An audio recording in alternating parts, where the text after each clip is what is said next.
അപ്പോൾ ഇന്നത്തെ duty start ചെയ്യാണ്. ഇന്ന് ആകെ 2 കംപ്ലൈൻ്റ് ഉള്ളൂ കേട്ടോ. വണ്ടി ചാർജ് ചെയ്ത് 143 റേഞ്ച്. വീട്ടിൽ നിന്ന് ഇറങ്ങുകയാണ്. അമ്മ ഗേറ്റൊക്കെ തുറന്ന് തന്നു. ഇന്നാകെ 2 കംപ്ലൈൻ്റ് ഉള്ളൂ. പക്ഷേ രണ്ടും കുറച്ച് ദൂരെയാണ്. കുറച്ച് കൊറിയർ കുറച്ച് എടുക്കാനുണ്ടായിരുന്നു. അപ്പോൾ കൊറിയറൊക്കെ എടുത്തിട്ട് നമ്മൾ ഫസ്റ്റ് സൈറ്റിലേക്ക് പോവുകയാണ്.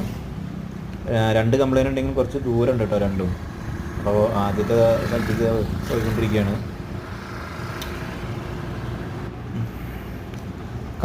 ഫസ്റ്റ് കംപ്ലൈൻറ്റ് കഴിഞ്ഞു.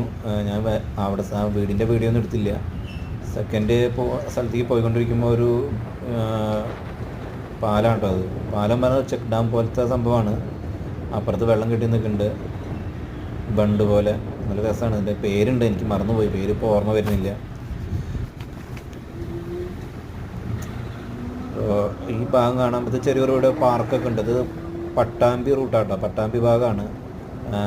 പട്ടാമ്പിയിൽ നിന്ന് തൃത്താല പോകുക, അല്ലെങ്കിൽ കൂറ്റനാട് നിന്ന് തൃത്താല പോകുന്ന റൂട്ടിലുള്ള സ്ഥലമാട്ടോ അത്. അവിടെ കുറച്ച് പാർക്കും കാര്യങ്ങളൊക്കെ ഉണ്ട്. അപ്പോൾ ഇപ്പോൾ നല്ല തിരക്കുണ്ട്. ഞാനതാണ് വീഡിയോ എടുത്തത്. അത്യാവശ്യം റെസ്റ്റ് ചെയ്യാൻ പറ്റിയ സ്ഥലമൊക്കെയാണ്. ഞാനിപ്പോൾ കാലത്ത് ഒന്നും കഴിച്ചില്ല ബ്രേക്ക്ഫാസ്റ്റ്. എനിക്ക് നല്ല വിശപ്പുണ്ടായിരുന്നു. പക്ഷേ ഞാൻ ബ്രേക്ക് ചെയ്തില്ല. പിന്നെ കുറച്ച് കഴിഞ്ഞിട്ട് ചെയ്യാൻ വിചാരിച്ചു.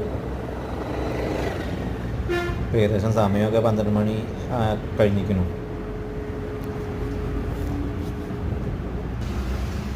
അപ്പോൾ തൊട്ടടുത്തുള്ളൊരു ചായക്കടയിൽ തന്നെ ഞാനൊരു ചായയും 2 വടയും കഴിച്ചു. അതാണ് ഇന്നത്തെ ഫുഡ്. ആ വർക്കൊക്കെ കഴിഞ്ഞു തിരിച്ച് വരുമ്പോൾ എപ്പോഴും ഗേറ്റിൽ പെടും. അപ്പോൾ ഗേറ്റിൽ പെട്ടു. പിന്നെ ട്രെയിൻ പോയിട്ട് തിരിച്ച് വീടെത്തിയപ്പോൾ 114 കിലോമീറ്ററാണ് ഇന്നത്തെ റണ്ണിങ് കേട്ടോ. കുഴപ്പമില്ലാത്ത റേഞ്ച് കിട്ടിയിട്ടുണ്ട് വണ്ടിക്ക്. കുഴപ്പമില്ലാത്ത സ്പീഡിലാണ് വന്നിട്ടുണ്ടായിരുന്നു കേട്ടോ. അപ്പോൾ വീട്ടിലെത്തി ഇനി ചാർജ് ചെയ്തു. അത് കഴിഞ്ഞ് അടുത്ത സ്ഥലത്തേക്ക് പോകാമല്ലോ.